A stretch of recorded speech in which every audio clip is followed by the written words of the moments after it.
Good evening, ladies and gents. I hope you had a wonderful Halloween. I wanted to share I guess it would be a vintage story, a ghost story from 1898, and it is called The Phantom Train of Marshall Pass, Colorado, by Charles M. Skinner. Soon after the rails were laid across Marshall Pass, Colorado, where they go over a height of 12,000 feet above the sea, an old engineer named Nelson Edwards was assigned to a train. He had traveled the road with passengers behind him for a couple of months. He met with no accident, but one night, as he set off for the divide, he fancied that the silence was deeper, the canyon darker, and the air frostier than usual. That morning, a defective rail and an unsafe bridge had been reported, and he began the long ascent with some misgivings. As he left the first line of snow sheds, he heard a whistle echoing somewhere among the ice and rocks. At the same time, the gong in his cab sounded and he applied the brakes. The conductor ran up and asked, "What did you stop for? Why did you signal to stop?" "I gave no signal.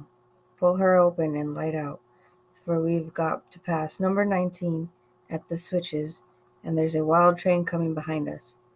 Edwards drew the lever and sanded the track, and the heavy train got under way again. Still the whistles behind grew nearer, sounding danger signals, and in turning a curve he looked out and saw a train speeding after him at the rate that must bring it against the rear of his own train if something were not done. He broke into a sweat as he pulled the throttle wide open and lunged into a snowbank. The cars lurched, but the snow was flung off, and the train went roaring through another shed. Here was where the defective rail had been reported. No matter, a greater danger was pressing behind. The fireman piled on coal until his clothes were wet with perspiration, and fire belched from the smokestack.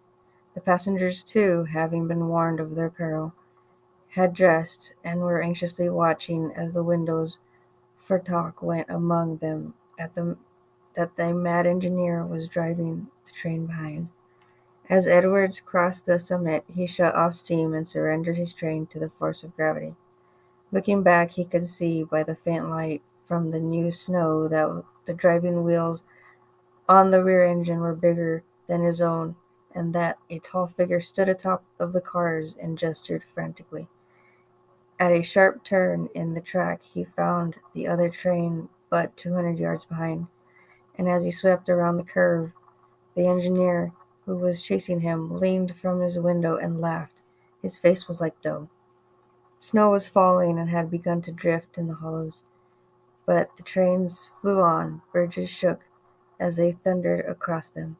Wind screamed in the ears of the passengers, and the suspected bridge was reached.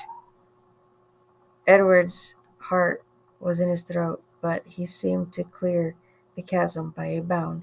Now the switch was in sight, but number 19 was not there, and as the brakes were freed, the train shot by like a flash. Suddenly a red light appeared ahead, swinging to and fro on the track.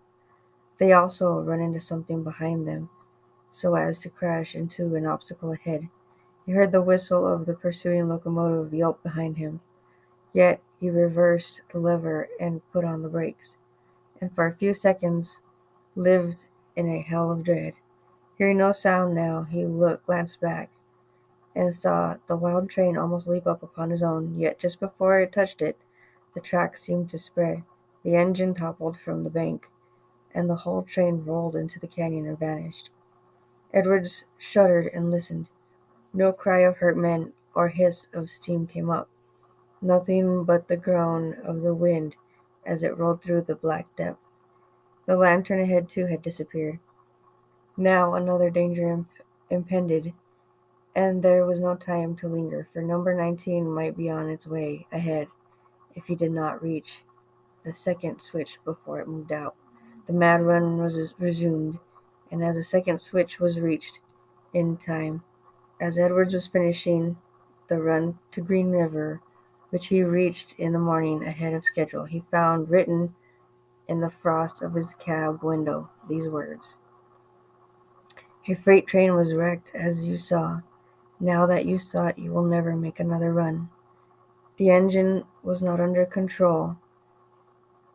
If you ever run on this road again, you will be wrecked. Edwards quit the road that morning and, returning to Denver, found employment on the Union Pacific. No wreck was discovered in the next day in the canyon where he had seen it, nor has the phantom train been in chase of any engineer who has crossed the divide since that night. By Charles M. Skinner, 1896. Compiled and edited by Kathy Alexander from Legends of America.